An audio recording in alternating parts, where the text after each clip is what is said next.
everybody, this is going to be a really quick video of the smoke tutorial, or hopefully quick. um, it is covered in one of my particles video, but I'm going to have one where I cover it alone, especially because I accidentally skipped a step or two in my original tutorial for it. So I'm just going to work in an empty scene. I am going to be bringing in two objects. One is going to be a plane. The other is going to eventually be my emission object. So for my plane, this is going to be my actual steam smoke effect. So let me pop on a material. And we're going to get that effect, but just by having an alpha map hooked up to my principled BSDF channel. Let me find my smoke. So you can see in my upper left hand, I just found this alpha map online of a smoke effect. I'm just going to hook it up. And basically it's going to read the map, the black-white values of the map, where black will be see-through, white will be solid. So to actually be able to see it, I do have to switch to cycles. And then put on my render preview. And you should then see a cutout of your alpha map reflected in your plane. So now let's put in our emission object. Smoke emitter. For your purposes, you might have like a candle flame that's going to be emitting smoke. So you could use the candle flame itself that you modeled. Otherwise, you could just put in a placeholder emission object that you can make invisible for the render, so it doesn't really matter. You could pop in a plane or anything. So grab your emitter object, go to the particle properties, and then let's just add one, and right off the bat you can see it has like dropping bouncy balls. So first we have to set the bouncy balls to emit our smoke, which is our plane, and then we have to reverse the direction because they're falling, we want them to rise. So to set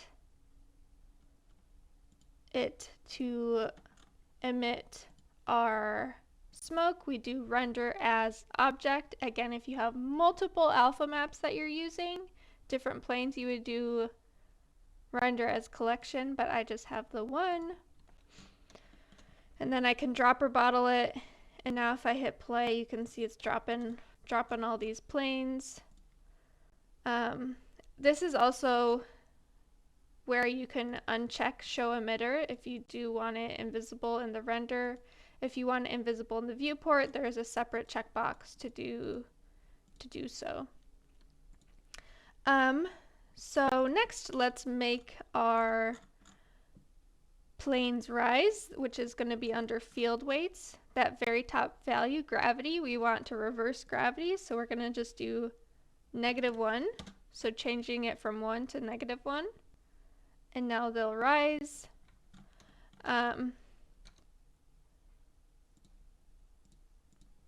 So now we have it rising, we have it as the smoke, but if I actually render this, it's just like random spread out puffs of smoke. One of the issues is they're spreading a lot, so we're going to actually change the way it is emitting.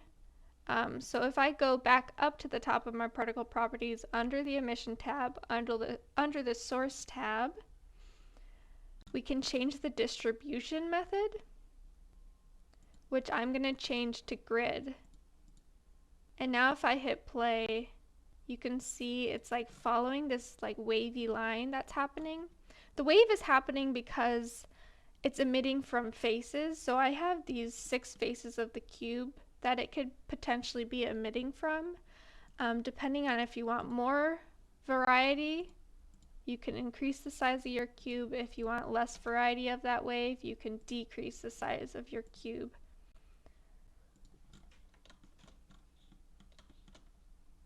Okay, so now our issue is this, it's still just like a stack of smoke that's happening. It's going nice and straight up, but it's just a stack, so we need to add rotation to it, and then we'll get into how to change the scaling of it. So for rotation, for just the emitter particle options, it's already visible. We just have to checkbox it. And then if we just slide up the randomize value, you can see it makes a little like flower shape. So it's giving some randomized rotation to our planes so that some are actually facing our camera and adds variety. One other thing I might want to change right away is the scale. This is going to be you choosing pretty much the max scale that your smoke is going to be, because eventually we're going to make it, right now all of our planes are uniform, but we might, well, we are. We're going to make it where they start small and then get larger. Depending on your purposes, you might reverse it. Like if you're trying to go for fire or something, make it go from big to small. But I want to choose the largest value for my scale right now. I do again have that scale randomness, but because I'm going to be determining scale based off of how it's rising, I'm just going to leave it. And I think we're good for now. Now we got to do the difficult part. Oh, let me teach this real quick. So you can see right now we do have like this rising column of smoke, but it has these like black boxes happening, and that's because of the light rays passing through. There's just so many alpha maps to pass through that it's causing some like shading issues. So to fix that, we're going to go to render properties, light paths, and then increase the transparency value. Transparency is basically what an alpha map is, transparency. So let me bump this up. You can see it decreased it. They are still visible. It's still there. Let me do like 18. That's fine for now. We're probably going to have to actually end up increasing it again later on, but now you can see we have like a nice like smoke texture happening. Now let's change the scaling of it. So to do that, scroll all the way down to textures. We've worked with textures before, so first we have to allocate a slot for the texture, and then we go to a different menu to change the settings. So just hit plus new. Let me name it smoke scale. So now we have a slot for texture. We didn't actually like determine the texture yet. So to do so, you're going to go to the texture properties channel, which is this little checkerboard, little red checkerboard. And then it should just automatically have whatever texture you just created open, but otherwise you can open up all your available textures with that drop down next to it. For this one, we are going to be using the blend option. So for type, set it to blend. Oh, my computer's not happy. So this is like the ramp, color ramp map. And basically it's going to be using the white and the black values to determine size. Right now it is kind of determining nothing. If you want a shooting ball of smoke, this is how you do it. We need to change a couple values before it works properly. So first is the influence. It's set to be affecting general time. We want it to be affecting the size.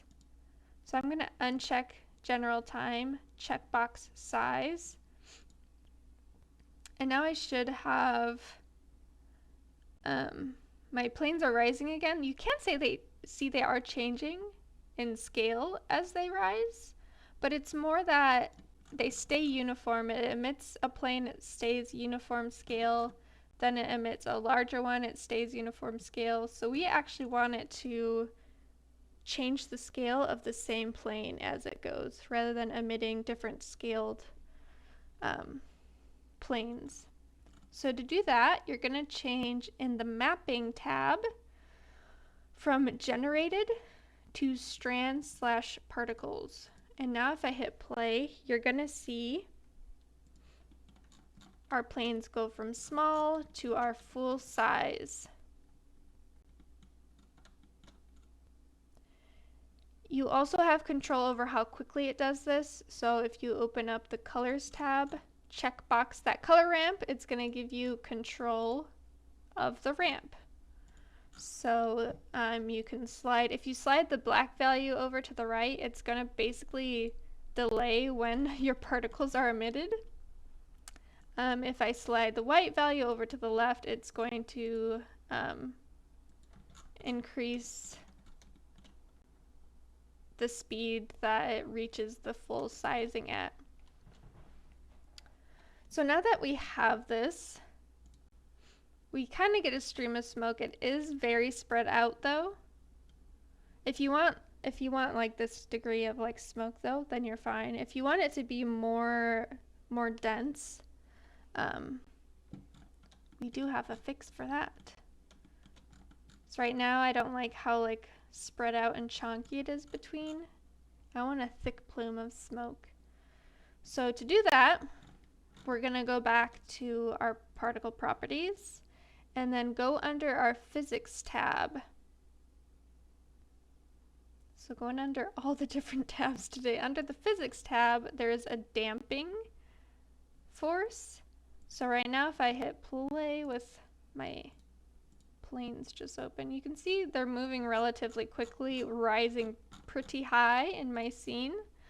But if I put on a damping value, you can see that they're being dampened in their movement.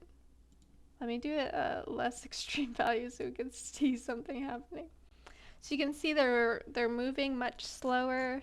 They're actually not rising as high. If you do need to play around with how long they rise before they disappear, that's going to be your lifetime value. You can increase or decrease if you need. But this might actually be a nice setting.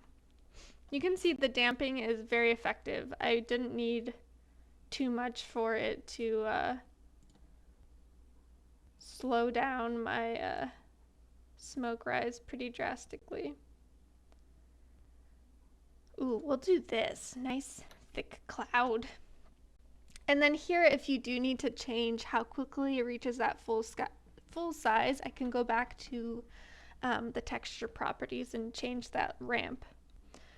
So here's my smoke effect. I do have more of those black boxes, so again, I can fix that by increasing the transparency value in my light paths under my render settings. Let me just go straight up to 30. How's that? It's fine. So we have a very convincing, realistic smoke cloud happening, and it's literally just a single plane that's being duplicated, rotated, and changing scale through space. If you want to do a render of this, I would highly recommend just running the timeline before the render. So if I save Blender, close out, open back up, I'm not going to see my little like smoke cloud of planes anymore. I'm going to have to hit play, get to whatever step that I like, and then I'll do the render just so that I can save Blender brain power. There is a way, I'm not going to explain it, but there is, because I don't want people to do it. There is a way to save this as is, like this point in time. Maybe by the very end of your project you would want to, but there is a way to actually like save the location of these planes. The issue is it's going to save each of those planes as independent objects. Like every single one of them is going to end up listed on your outline. They're going to be saved as like complete meshes. So it is going to add a lot of stress to your like viewport display. So again, I would highly recommend just playing the animation before and then rendering it just to save your computer's brain power. So that's it. That's our new smoke tutorial. See you guys next time.